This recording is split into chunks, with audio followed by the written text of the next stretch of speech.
Hello, good morning. कैसे हैं आप सभी? आज हम कक्षा 9 और कक्षा 11, ये वीडियो दोनों के लिए है। कक्षा 9 और कक्षा 11 के लिए। और हालांकि मेरा लेक्चर नहीं है इस क्लास में, लेकिन सर ने कहा तो लेक्चर आज मैं बना रहा हूँ इस क्लास के लिए। तो सभी बच्चे ध्यान से सुने और ध्यान से पढ़ें। कोई चीज़ समझ में ना आए तो वीडियो को रिवाइज करके दोबारा से देखें, ठीक है। कोशिश ये की जा रही है कि आपको अच्छे से अच्छा समझाने की और अच्छे से अच्छा बताने की, ठीक है। तो आज जो हमारा जो टॉपिक है वो है सेल, कोशिका।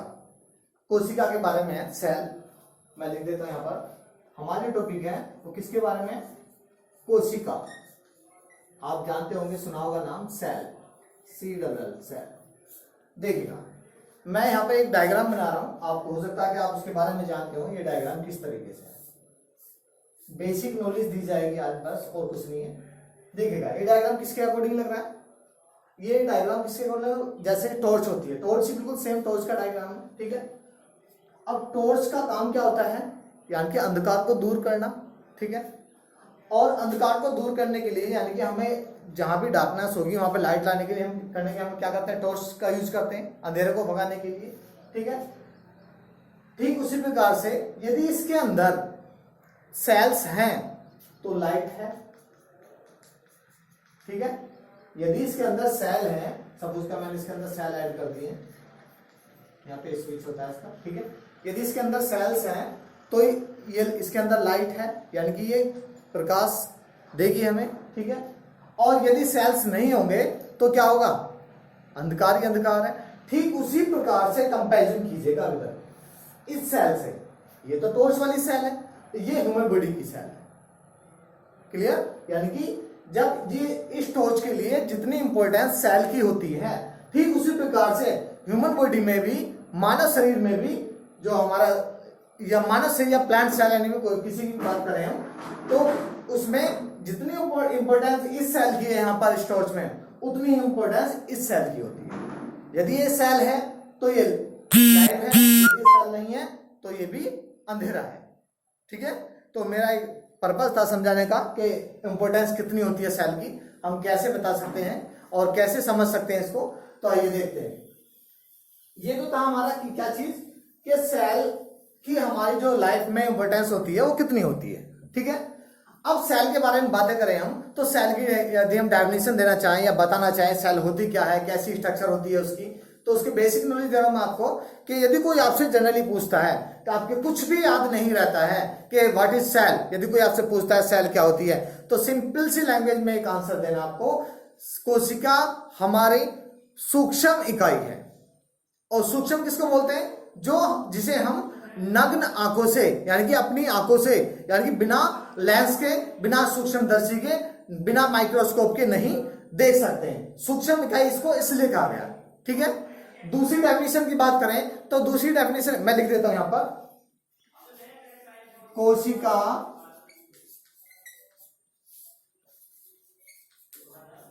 हमारे शरीर की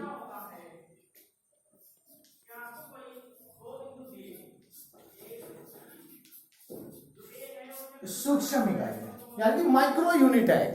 कैसी है? एक माइक्रो यूनिट। माइक्रो किसको बोलते हैं? जो बिल्कुल छोटी होती है, ठीक है।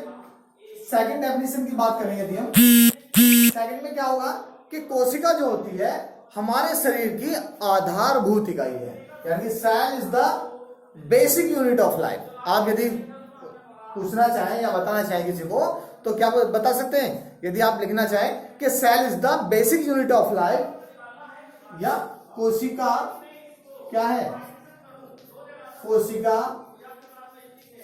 हमारे शरीर की आधारभूत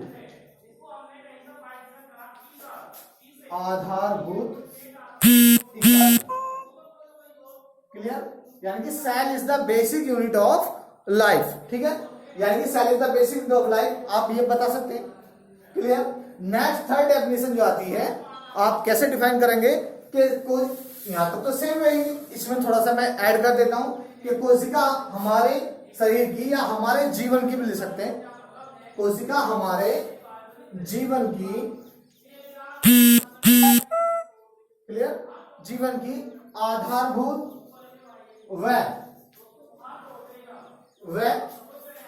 संरचनात्मक व क्रियात्मक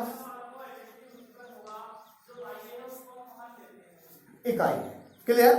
यानी कि आप कैसे बोलेंगे कि cell is the basic unit and structure and functional unit of life. यानी कि कोशिका हमारे शरीर की क्या है, या हमारे जीवन की आधारभूत संरचनात्मक यानी कि बेसिकली स्ट्रक्चर और फंक्शनल क्रियात्मक इकाई है। ठीक है, आप इस तरह से डिफाइन कर सकते हैं, बता सकते हैं। अब इसके बारे में यदि मैं इस डेफिनेशन को बताना चाहूँ आपको, सपोज करा आपसे मैं पूछता हूं कि आपको एक मकान बनाना है, ठीक है, तो मकान बनाने के लिए सबसे पहली चीज क्या चाहिए, क्या चाहिए हमारे पास, कि हमें सपोज का एक रूम, अपना घर बनाना है, अपना मकान बनाना है कहीं पर, एनीवे कहीं भी, तो हमें सबसे पहले अलग अलग बच्चे से पूछते हैं, कभी कोई क्या बताता है, सर हमें ईंटें चाहिए, हमें सीमेंट चाहिए और रेत चाहिए, ईटी से बहुत सारी चीजें बताते हैं। कुछ बच्चे बताते हैं कि हाँ जमीन भी चाहिए, और कुछ बहुत सारी चीजें होती हैं जो भी मटेरियल यूज होता है, लेकिन सबसे जो मोस्ट होता है वो क्या होता है, हमारा जमीन होती है, क्या होता है, जगह होती है, जहां पर हमें वो फॉर्मेट तैयार करना है, वो हमें मकान बनाना है। तो यदि हमारे पास यानी कि जगह नहीं होगी, भूमि नहीं होगी, जमीन नहीं होगी, तो हम क्या करेंगे, मकान बना सकते हैं, हवा में मकान बनाएंगे क्या, हवा में नहीं बन सकता ना। तो सबसे पहले क्या चाहिए, जमीन चाहिए, और जमीन क्या होता है, हमारा आधार होती है। मैं यहाँ पे खड़ा हूं तो मेरा आधार क्या हुआ, जमीन है, जिसके ऊपर हम खड़े होते हैं। तो हमारा आधार क्या हो गया, कोशिका हमारे जीवन की क्या है, आधारभूत इकाई है। आधार का मतलब कि यदि कोशिका के अंदर कोई भी चीज बन के आएगी, या बॉडी, हमारी ह्यूमन बॉडी में कोई भी चीज बनेगी, तो उसका आधार होगा वो कोशिका ही होगी। वो कौन सी कोशिका होगी, अलग अलग ऑर्गन्स के ऊपर डिपेंड करता है, अलग अलग अंग के ऊपर डिपेंड करता है ह्यूमन बॉडी में, कि कौन सा अंग किस प्रकार से बनना है। आगे चल के बात करते हैं।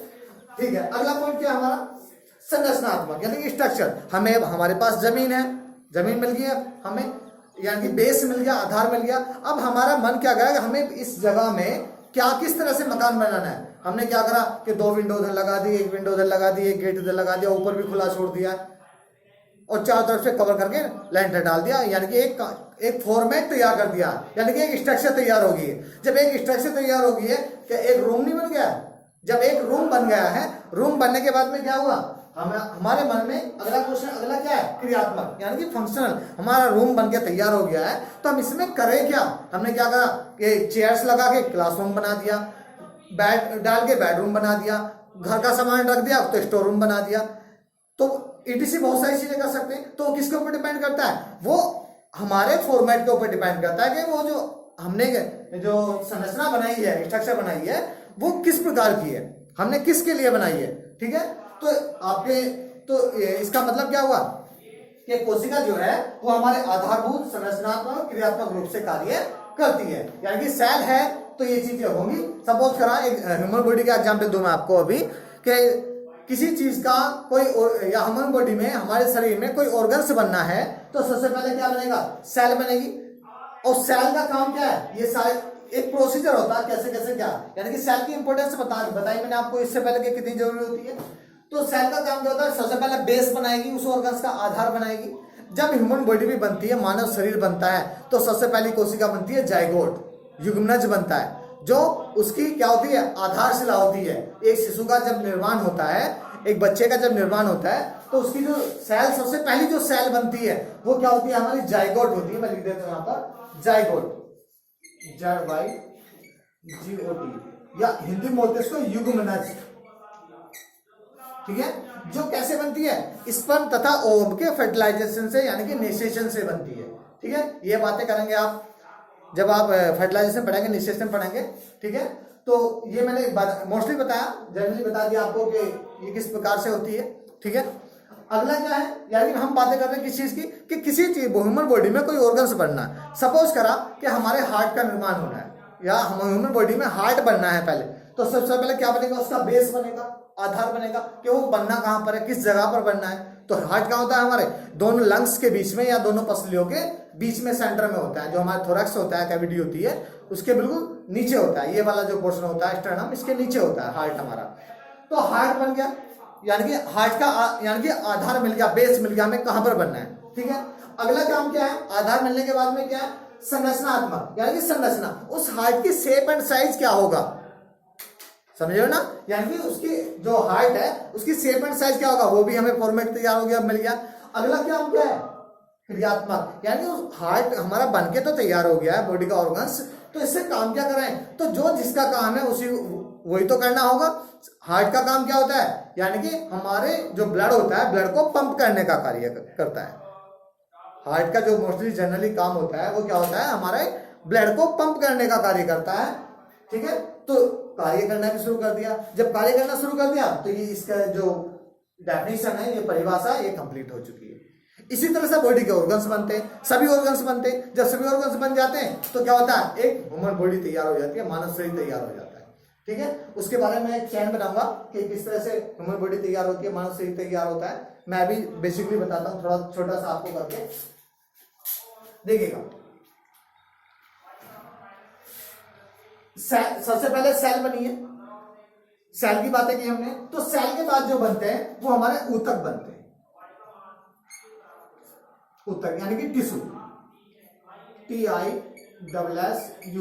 टिश्यू बनते हैं। ठीक है, अब टिश्यू किसको कहते हैं? टिश्यू की बात करें तो टिश्यू जो बोलते हैं सेट ऑफ द सेल, यानी कि एक समूह होता है, समुच्चय, यानी कि समूह का मतलब जिसमें, समूह किसको बोलते हैं? कि जिसमें एक से अधिक, सपोज का मैं जनरली कहने लगूं कि एक बच्चे का समूह हो सकता है क्या? नहीं हो सकता, क्योंकि समूह में कितने होंगे? एक से अधिक होंगे, 2 भी हो सकते हैं और 100 भी हो सकते हैं।